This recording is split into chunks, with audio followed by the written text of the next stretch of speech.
All right. Welcome, everyone, to another broadcast on X and YouTube from your A-Team buddies, CryptoVestor and K-Mets here, representing the Aladdin team, and excited to talk with everyone today about some new developments here with FX Protocol and basically the newest product, arUSD, and the excitement around that, and the really cool integration that has occurred. I guess today it's launched today, and that is the Vault curated by RE7 Labs on Morpho, allowing folks to borrow against arUSD and even do some cool stuff with it as well. So very excited to get into that. And joining us today is Royce from RE7. Welcome, Royce. Hey everyone, how's it going? Thanks for having me. Yeah, absolutely. And then also with the A team, obviously is CryptoVestor. How are you, sir? Good, good. How you doing, sir? Thanks for having me on. Oh, I'm doing great. Yeah, very excited to keep building stuff in DeFi. You know, it's been everybody's kind of like holding their breath. It feels like waiting I know. for the market to kind of turn around and really get Yeah, bullish here, and I'm hopeful it will. But until things keep yeah. I going. think we're on the cusp. I think things might be changing here eventually. I don't think it's going to be bearish for very long. Yeah, and Yeah, fortunately, we've got these cool stablecoin products to kind of. yeah. I know. It keeps a little bit of pieces and a little bit of sanity in the whole situation, right? Yeah, exactly. You can kind of like, not worry. You can go to the beach and not worry too much about the value of your assets when Right, you're right. doing that sort of stuff. So Yeah, kind perfect. of interested in learning a little bit more about Morpho and how this whole the vault might work and what's possible with our USD. Yeah. Yeah, let's dive into it. So Royce, we like to kind of do a little bit of an introduction on our guests when they join us, and so if you could, we'd like if you could give a, without giving away too much as much as you want, sort of a little bit of background on yourself, how you got into crypto, how you got into DeFi, and found your way at RE7, if that's all right. Sure. So I'm Royce. I run the DeFi yield stuff at RE7. I got into crypto probably about 5 or 6 years ago. I've been doing DeFi since DeFi summer, and I've been at RE7 for a bit over 2 years. RE7, we are a number of things, but the main thing is that basically we're a liquid fund. We take investor capital and put it in DeFi for yield through a number of strategies, including a delta neutral yield fund and a long only token fund. And earlier this year, we've started doing on chain vaults with Morpho and a number of other protocols to leverage that experience of kind of the DeFi money management to doing risk curator work on these new kind of modular lending and modular vault protocols like Morpho. Wow, that's really Uh, interesting. yeah. Uh, so do you guys uh, are you like hand picking like these certain integrations that fit your investors' needs, or do investors chime in on that, or how does that work? Like, how does that process work? Yeah, so all of the vault stuff is basically totally separate from the main fund and Uh-huh. all on chain. So what Okay. we've been doing is just trying to do as many interesting integrations as possible. And one Yeah. of the very cool things about Morpho is that it allows you to uh, create these kind of setups for lending without with keeping the pools isolated, basically. Mm-hmm. So that's very useful for setting up things like the arUSD pool, because we can have a blue chip pool that's lending stables against wrap staked ETH and wrap Bitcoin or what have you, and then also have a pool that's lending just against stuff like arUSD without really mixing the concerns. So on Morpho, we've got one of the largest vaults, which is basically an ETH vault that's lending against all the different liquid restaking tokens that are out in the market. And we've also got a number of other vaults that are doing things like lending against Athena, SUSDE, and USDE. And then stuff like we're doing right now with Aladdin DAO, lending against arUSD. So it allows for a very flexible kind of setup.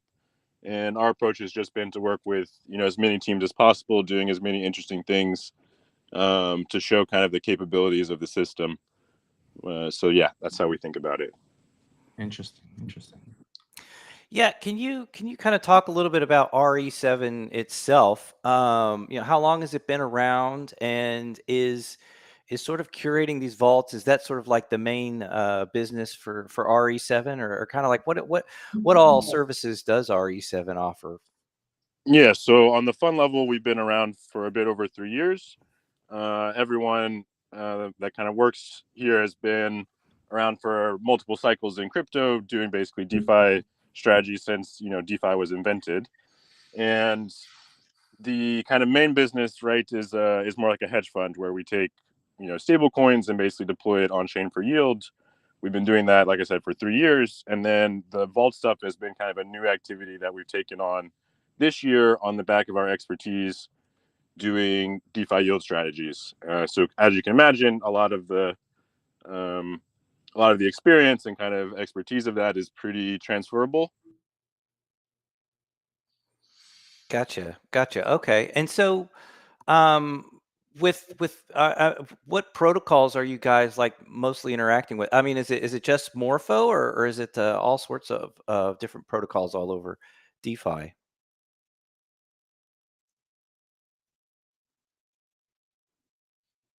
Uh Did oh. we lose him? We might have Royce? lost Royce for a moment. We'll get him Yeah, back here. give him a couple of minutes. Yeah. Yeah. So it's been interesting, sort of like learning a little bit about Morpho and um, uh, the various products that they offer, and Yeah, sort of the permit. I guess it's like they're maximally decentralized sort of lending. Is that correct? right. And allows for the looping process, right? I mean, that's what I understood, but I want that was one of my questions that I wanted to ask him was like what really drew his attention to RUSD and how it could be, what kind of leverage we could see on a Morpho vault.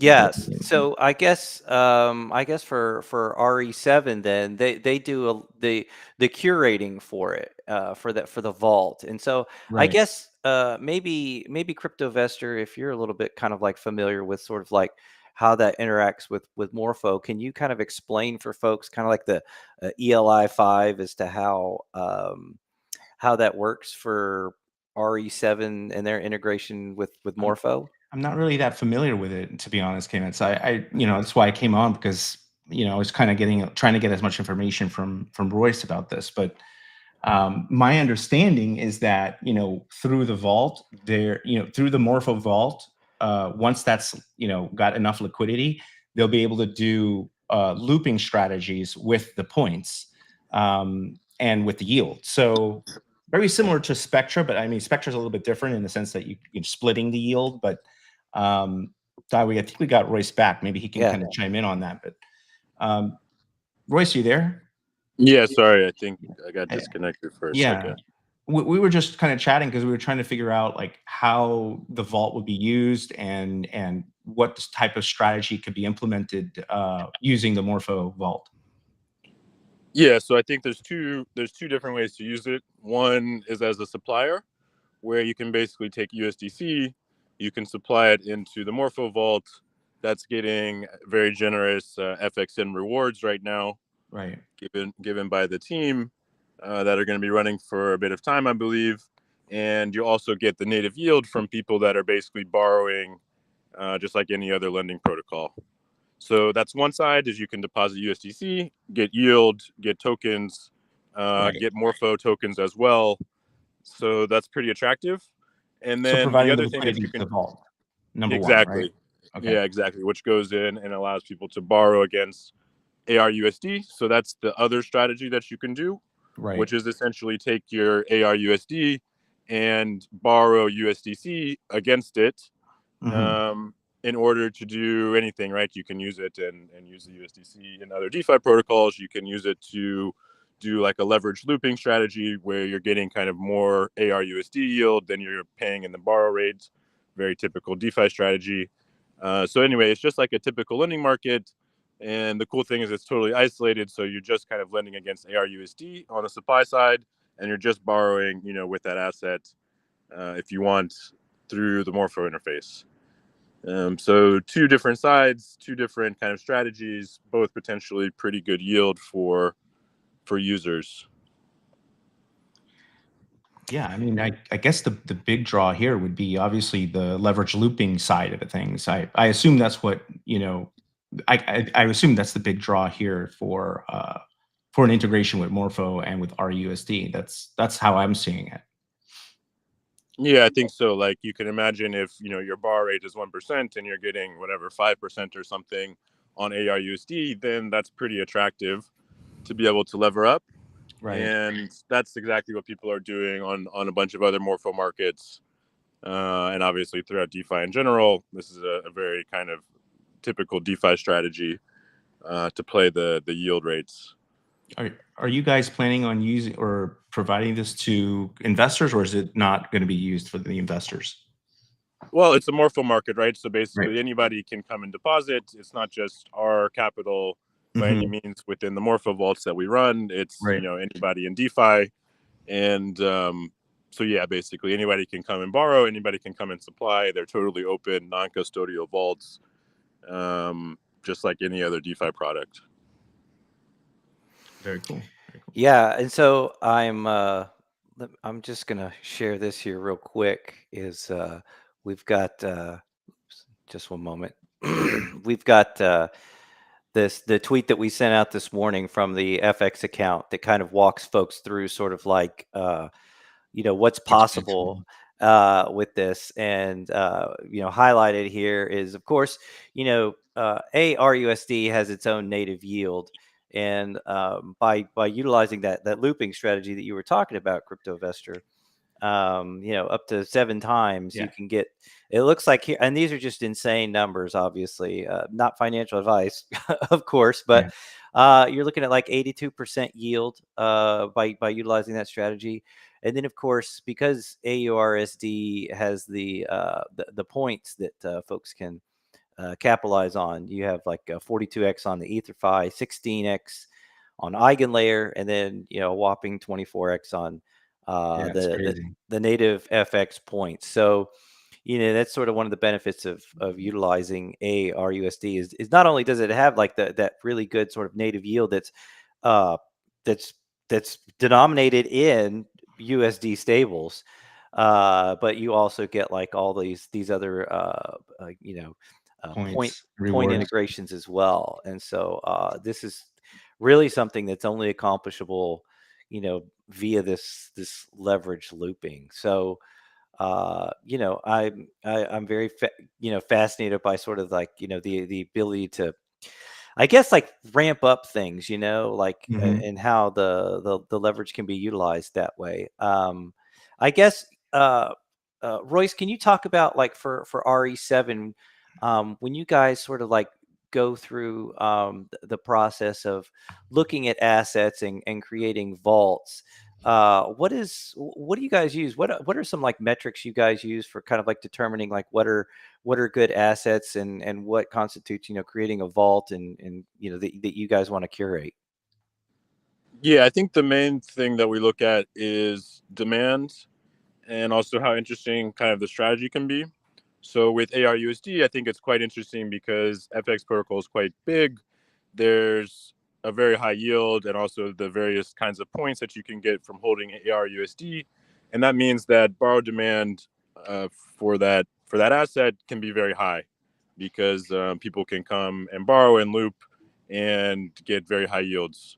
So where there's ability and need for people to be able to borrow against an asset, but it's also maybe a more non-traditional asset that's going to have a hard time getting listed on a protocol like Aave or Compound or another large lending market.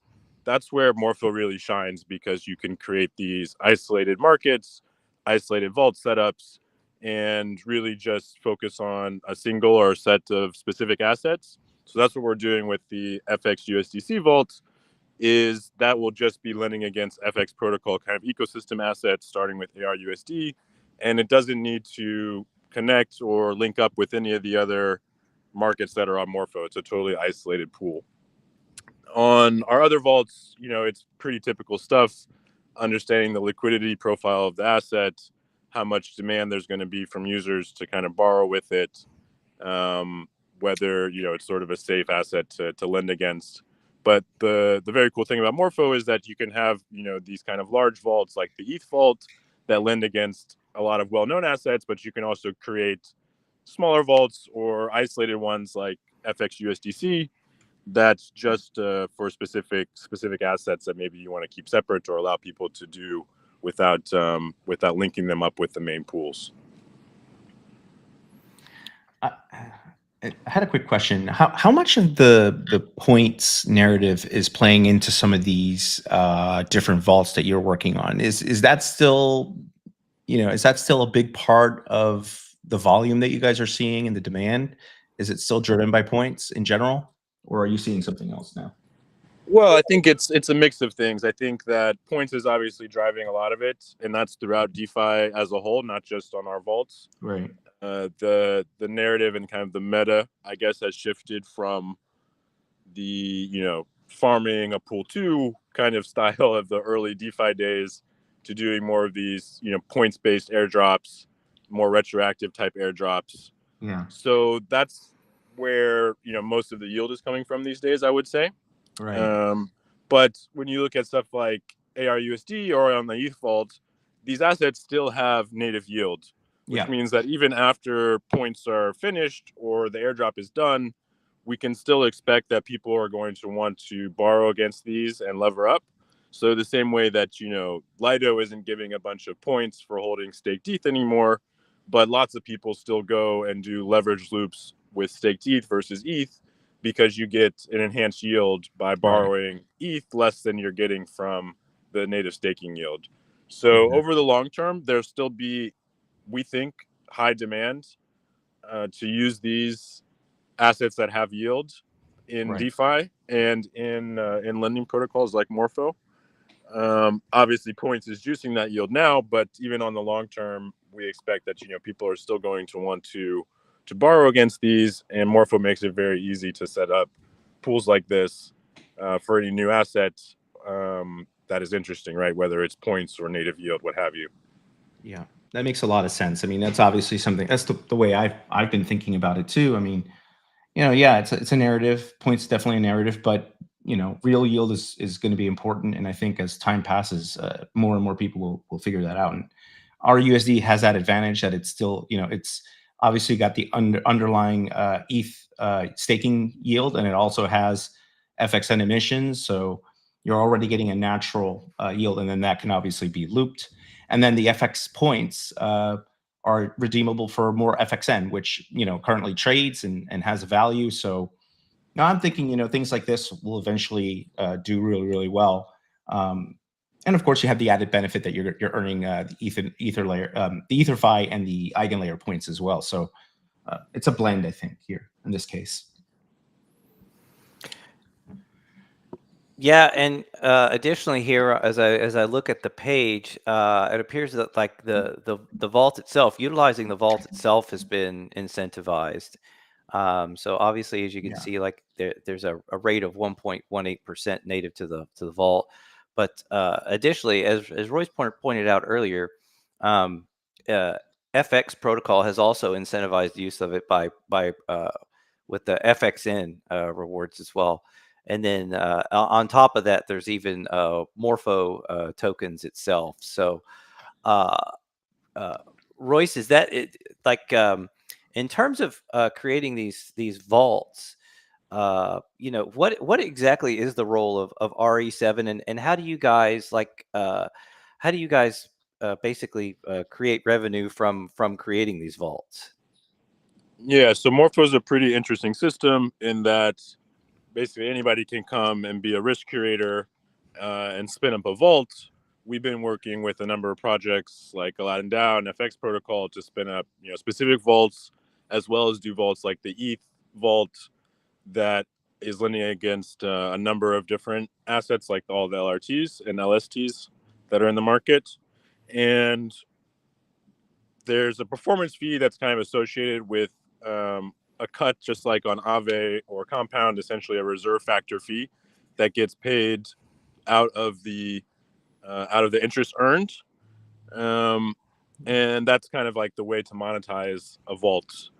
Similarly to any other lending protocol, the borrowers pay a certain rate, supply gets a certain rate, and a cut is given to kind of the protocol, or in this case, to the curator.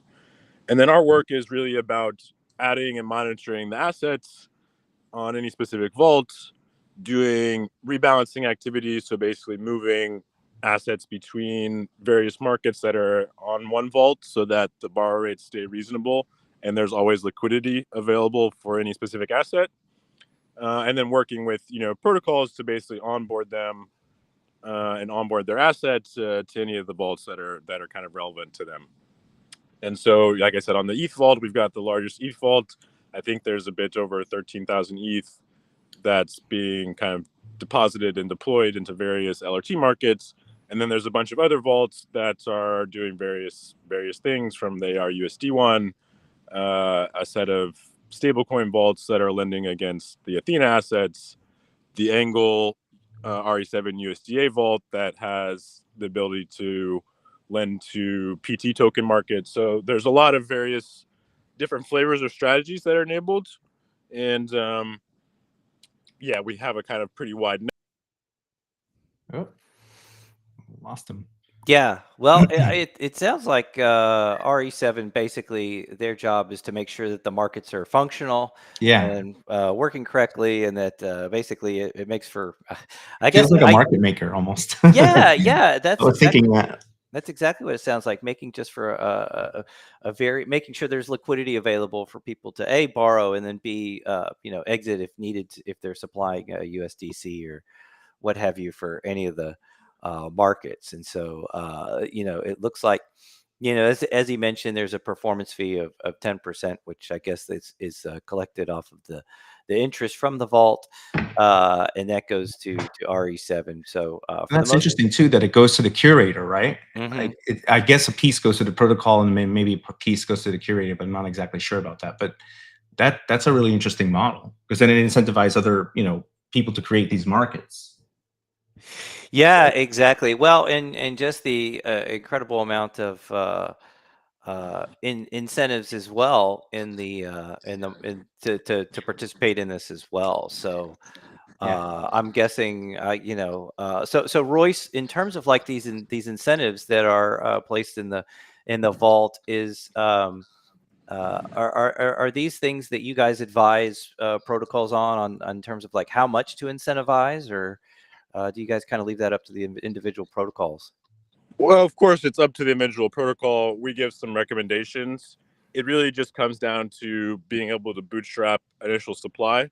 So just like any other lending market, there's kind of a chicken and egg problem where you need some deposits before people can kind of start borrowing. And then once they start borrowing, then there's like some actual yield that can attract people. Right. So it's pretty normal to do some incentives in order to get the kind of to bootstrap the system. But, as we said, like eventually there'll be kind of some native yield, and you won't really need incentives to keep it going, because there'll be a lending yield that's kind of based on, the arUSD yield and how much they're willing to pay basically to borrow against this. But yeah, as far as starting, I think pretty much all the vaults have some incentives to kind of kickstart them, both in Morpho tokens, which are actual Morpho tokens but aren't tradable yet, as well as incentives from the various protocols like FXN. Hey, Cyril, jumped on. Hey guys, how you doing? I'm good, and you? Happy to be here. Good. Excellent. Yeah, we've been talking with Royce here about all things RE7 and the vault here that they're curating, the FX protocol arUSD vault, and it's been pretty interesting to learn about it, and sort of like basically how folks can utilize it. Cyril, you're kind of like the Aladdin expert on Morpho and sort of their approach to lending. I'm curious, in terms of how you see the utilization of arUSD in Morpho in this lending, like sort of like what do you find like most attractive about it? What kind of like made you really like this approach for integrating arUSD with it? Yeah, I think the first usage I have in mind. First, can you tell me if the sound is okay, because I'm not on my usual configuration? Yeah, it's good. Yeah, you're good. Yeah, cool. So yes, for me, the first usage of such a strategy is basically to loop arUSD. So you can pledge it as collateral and borrow USDC, then mint rUSD, stake it into arUSD, and then put it back as collateral, and basically loop. So you get like very enhanced exposure to not only the yield, but there's going to obviously be a borrowing cost, but you get yield overexposure, but also all the points that already are pretty much crazy in arUSD. You can just leverage them up to some ridiculous numbers. It's just crazy, and that's the only stablecoin strategy available on the market that allows such a point exposure. Yeah. So, Why don't you just tell them the truth that you really wanted to just earn as many FX points as possible? Just of course, of course, of course. I think that's it.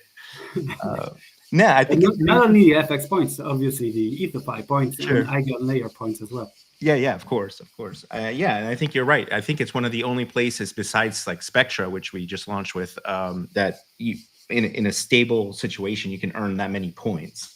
I don't think It's there's too a many. little different on Spectra because when you take the YT, it's not a stable coin basically. Right. The YT Spectra- is more it's volatile, right? It's only Exactly. the Exactly. principle. Yeah. So this is a little bit different. This allows you to be completely stable and earn those points. Exactly. Yeah. So I guess people should be aware that if they do too many loops, they can still face a liquidation risk, Right. even if it's very unlikely. But they have to be careful with that. But still, I mean, the liquidation risk on a stable you coin do not like have to do 7 loops, but you can do 3 or 4. It's already pretty much crazy. Yeah, that's true, because the liquidation risk for rUSD is very low. Yeah. As a stable coin. So this is probably one of the best integrations for earning points in a stable environment.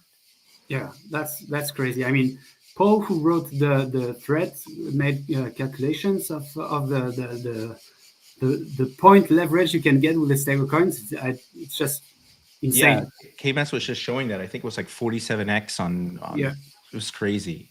Something like that. 42x on the Ether 5.16 on Eigenlayer and 24 on FX points and 82% yield, real yield. Yeah, and so just going back to the vault here, it looked like it's the LTV for folks to just be aware of. The max LTV is 86%. So just kind of keep that in mind. arUSD is sort of an index-based auto compounding stablecoin, and so for what that means ultimately is basically you deposit stables and in the arUSD, and in that vault you're basically just earning stables over and over. Like the underlying yield is basically converted from the wrapped etherfi ETH and FXN to this more rUSD. Yeah. So folks just need to be aware that that index is increasing. So your collateral level, under most market conditions is increasing, right?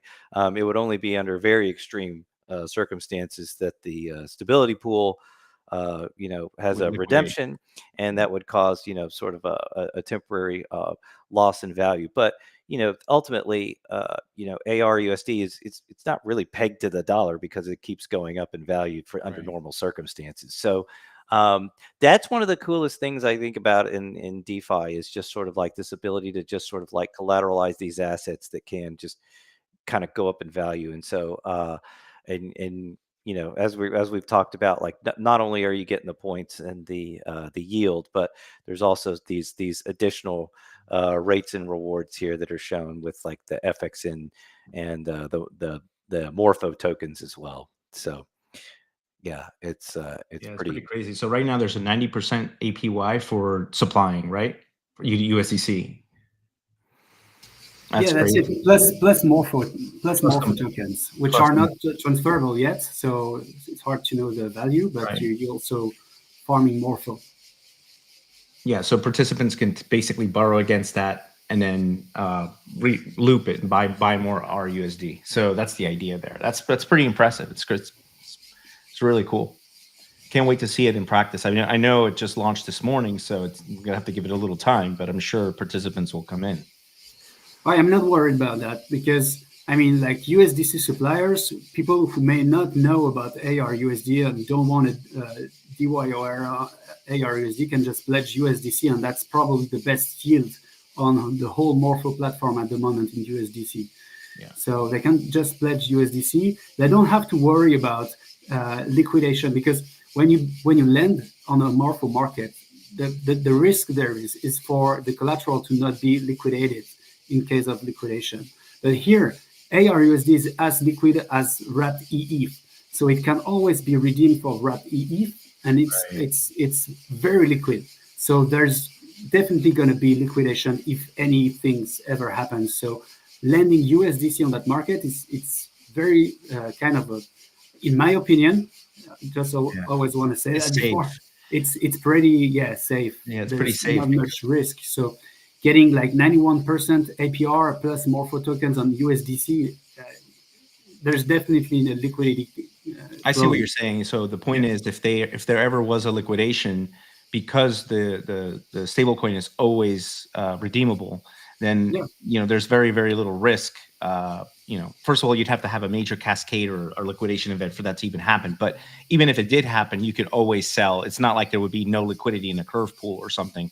There would always be some liquidity there. So there's no need of any curve pool here. It's just about the liquidity of wrapped ETH and USDC on the whole Ethereum network, which we know is huge. So definitely. That's very impressive. This should see a lot of traction. I'm really excited to see this one go. Yeah, and I think there's something just important to say. Maybe it's about USDC. When you pledge USDC, the mostly the only risk there is like if all USDC is borrowed, you may not be able to take your USDCs back at all time. Mm-hmm. So it's just something you want to know about. But there's very low risk to be unable to get all your USDCs unless you're the only LP on the vault. But that's the main difference with I think on Aave it can't happen basically, but on Morpho it's something possible. Right. It's pretty unlikely. Yeah, just like with any other lending protocol, when more USDC is borrowed out, then the rate increases, right? Yeah. And Morpho has a unique floating rate, so whenever the utilization on a market is above 90%, then the target rate increases, which means the total interest rate increases for people. And when it's below 90%, then it starts decreasing. So when all of the USDC in this market is borrowed out, the rate for borrowers and for suppliers will continuously increase until it attracts more people to deposit or for some borrowers to repay. And so just like in the other lending market, that's how it keeps this equilibrium and allows people to withdraw and have some buffer of assets for withdrawals. So yes, very typical lending system. The interest rate will kind of keep increasing the higher utilization is to incentivize people to either deposit or to repay. Okay. So in a way, people may be unable to withdraw asset, but if that ever happens, they would get like crazy yield, right? Exactly. Yeah. Okay. Even more reason to have your USDC in here. That's crazy. Yeah, I mean, if you wanna, if you want to keep a little stable exposure at all time, that's not a problem. Yeah, this is pretty cool. Just to be perfectly clear for folks, right now, by borrowing arUSD, the borrow rate is what is it here? Is it? Yeah, where's that number? You need to click into the market. So if you go to Vault Allocation Breakdown, scroll down some, and then click the line of the market that is the arUSD market. I don't see it. Well, it's possible. I don't have my wallet connected right now, so that's probably why. You see you should just need to click through onto the page in that table, where it has the list of markets The in the vault supply. allocation. No, scroll up. Just click the line that has arUSD in that Okay, upper just a table. little upper. Yeah, the first line Yeah, here. yeah, A little bit higher, I guess. Like yeah. right Click. there. Yeah, exactly. Okay, I got you. Oh, So this is the borrow page, and you'll see Okay. that the borrow rate is listed in the utilization. so 75,000 has been borrowed already. Yeah, Yeah, exactly. And yeah, you'll see it's that It's not bad. there's a native supply rate that's the lenders are earning, the borrow rate, and then the Morpho target rate is a floating rate, right? So right now, for example, utilization I think is below 90%, which Yeah. means that target rate will slowly decrease and actually decrease the borrow rate for borrowers to get more people kind of to borrow.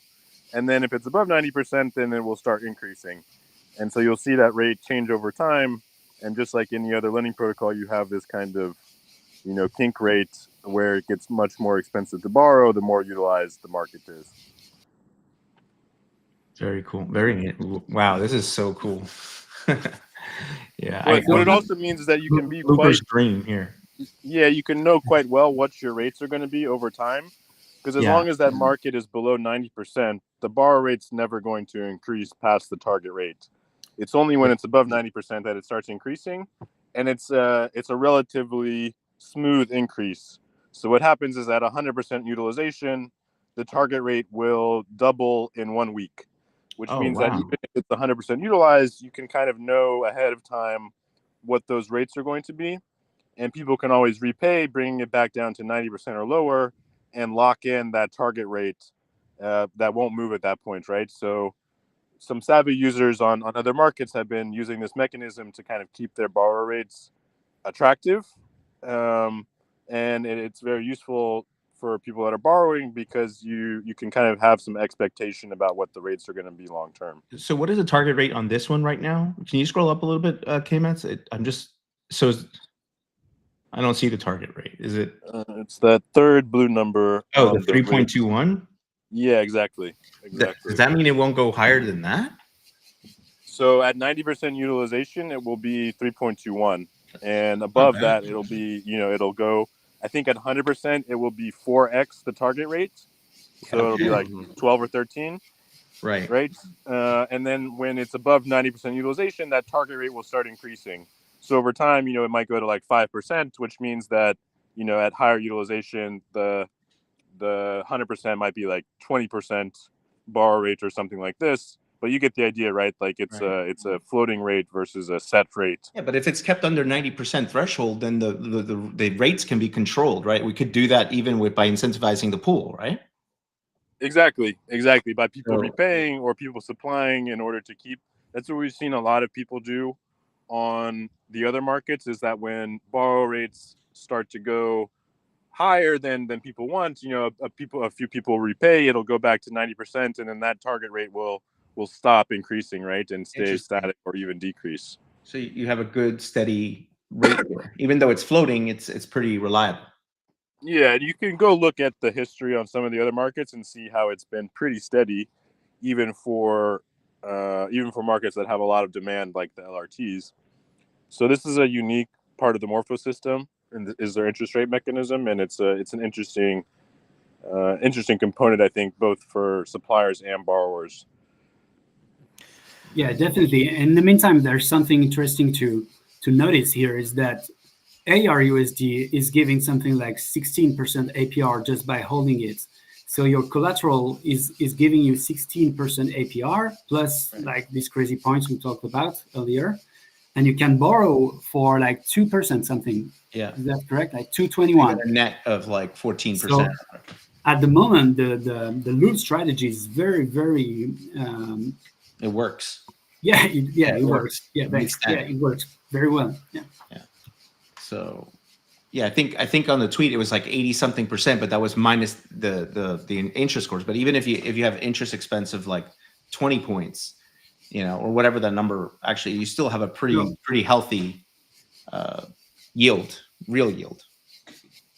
Well, I think, even if once it hits its target rate, right? I mean, it's still you're as a borrower, you're still the spread's really high, like Cyril was saying, like at You're 15, still 16. profitable. Yeah. Yeah. So it's a really not financial advice again, but it's a Yeah, really got a winning. point. Go It's ahead. a Go ahead, Cyril. I see you. And there's something interesting as well. I think it's a bit of alpha, but not for those who read the governance forums and snapshots. But there's a vote at the moment. I think it passed.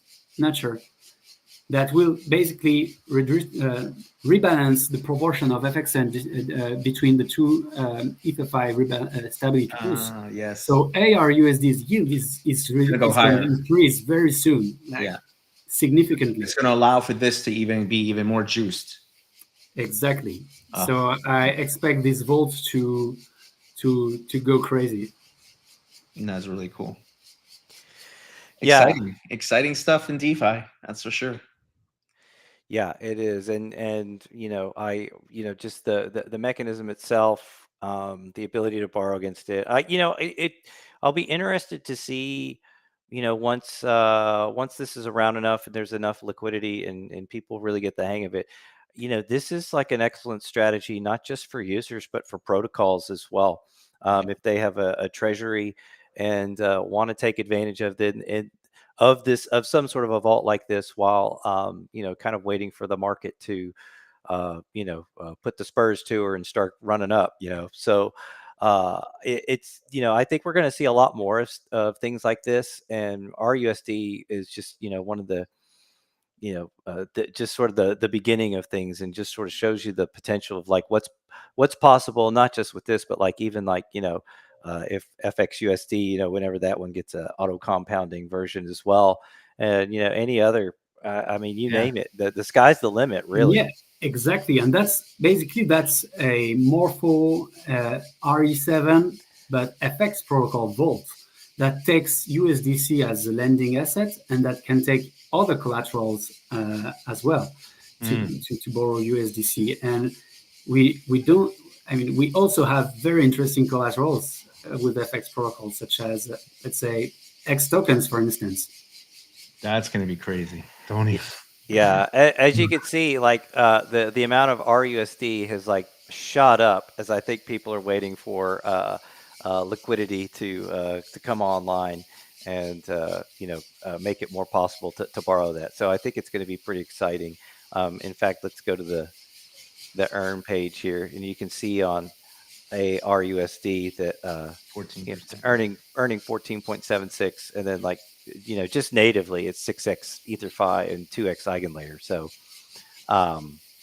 it's just that the sky's the limit with these sorts of things like this Morpho market. Yeah, and since we can onboard many other FX protocol assets, which all are very, very liquid and can be liquidated anytime if needed.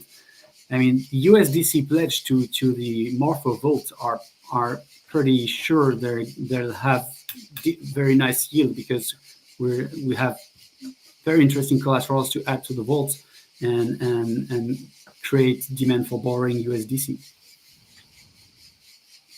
Yeah, is Royce, for these vaults that you guys curate, is it usually just USDC, or do you guys utilize any other stables? So on mainnet we have a USDC vault. We have the FX USDC vault. So those are two different versions of USDC lending. There's a USDT vault, and then the largest one that we have is ETH, where you deposit ETH. Then on Base, there's also a few different ones: USDC, ETH, MAI. We're doing one with Reserve Protocol that'll be EUSD. So the cool thing about Morpho is you can do any combination of assets, right? It's like any supply asset, any collateral asset. It's really open, permissionless protocol, and there's no restrictions, right? It's like you just need to kind of decide what are interesting. So I think for the FX USDC vault, after we get arUSD size up pretty good, then we'll start looking at what other FX protocol ecosystem assets could be interesting to add that people are going to be happy to lend against and happy to borrow with. and that makes this pretty interesting, right? Because we can expand that without too much additional work, right? You just add a new market, a new collateral asset against USDC, you list it on the vault, and then immediately people can start using that liquidity in that vault to borrow with it. Yeah, I think this is definitely. I think the arUSD USDC is definitely a gateway drug for these sorts of vaults. Once people get into it and start to see how you can utilize it in Loop, I think that that's going to shorten the learning curve for these types of assets and how they can be utilized.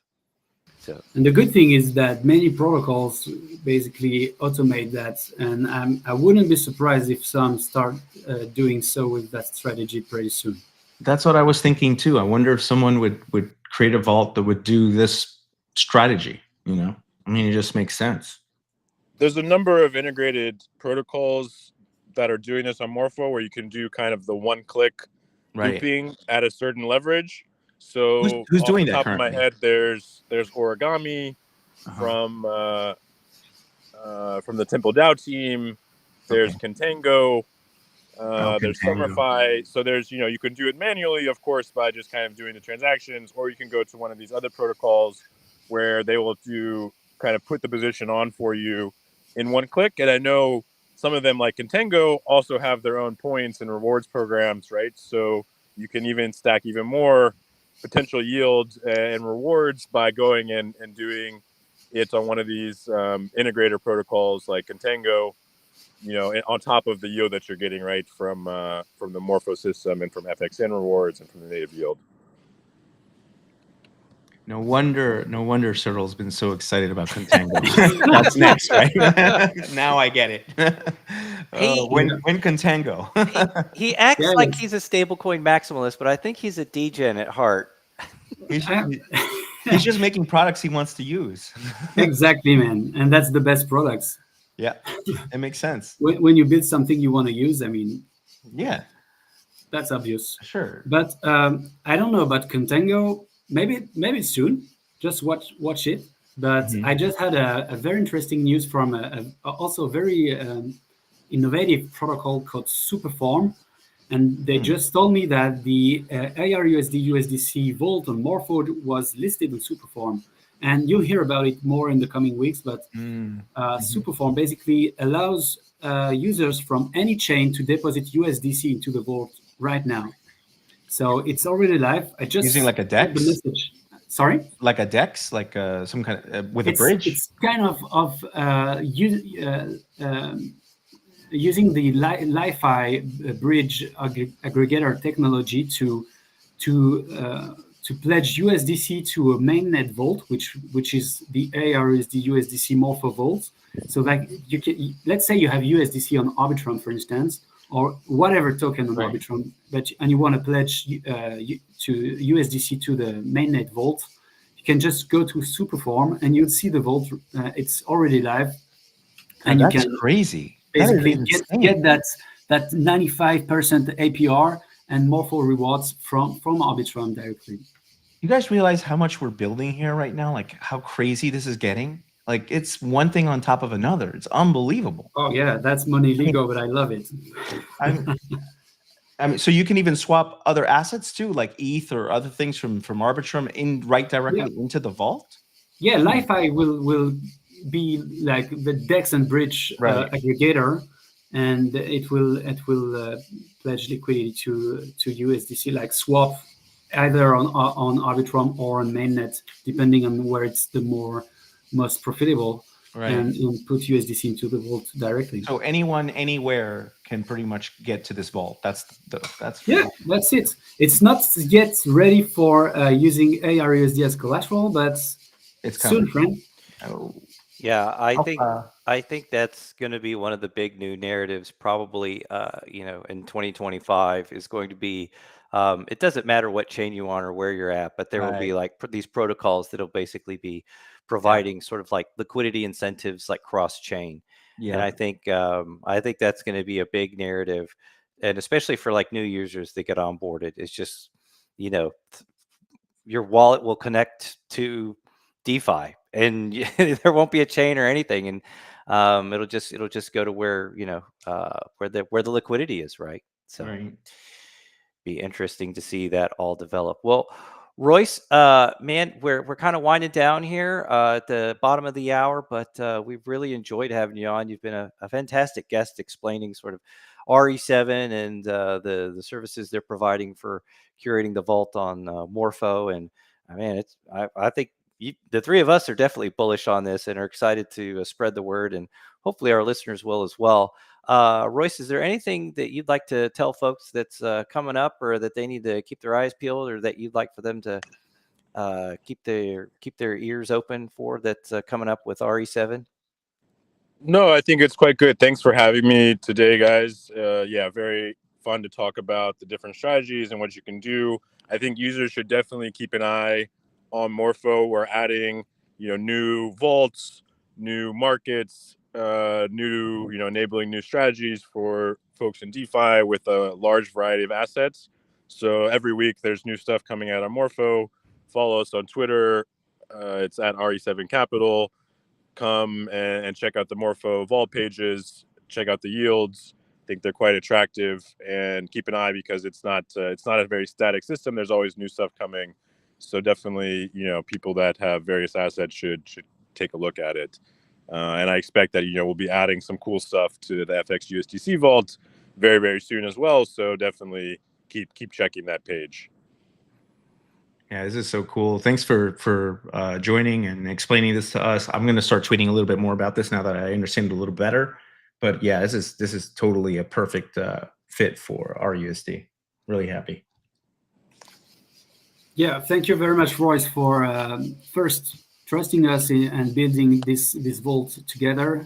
I'm very grateful and very happy to see this coming to life. It's as DeFi Advisor says in the comments, it's probably a good time to remind that I will attend to both stable summits and have a couple of keynotes there, and I'll be at ETHCC. So if anyone wants to meet and talk integrations with any of Aladdin's protocols, FX, Concentrator, or Clever, feel free to reach out. I'm always happy to grab a coffee or a beer and meet new people. So feel free to reach out. That's awesome. Yeah, and just to remind folks, we've got some QR codes available. So if you're watching this and you're excited to jump into it, go ahead and scan that QR code there you see at the bottom of the screen, and you can jump right into it. And if you're wanting to get some RUSD as well, by golly, there's a QR code. You don't even have to type anything in; just go right to it and mint some RUSD on FX Protocol. So there you go, gang. That's it. Yep. And been a good call. And, I'm excited for this. I think this is going to be just a fantastic use case for RUSD. And I think the sky's the limit. I'm excited to see this grow. So on behalf of all of us at Aladdin and FX Protocol, Royce, thanks again for jumping on and walking us through this today. It's been fantastic. I'm excited. And hopefully everybody enjoys the rest of their weekend. For those of you in the United States, happy 4th of July. So. Oh yeah, right. Yeah, absolutely. So, and happy early Bastille Day to Cyril. So there you go. All right. Thanks again, everybody, and have a great rest of your week.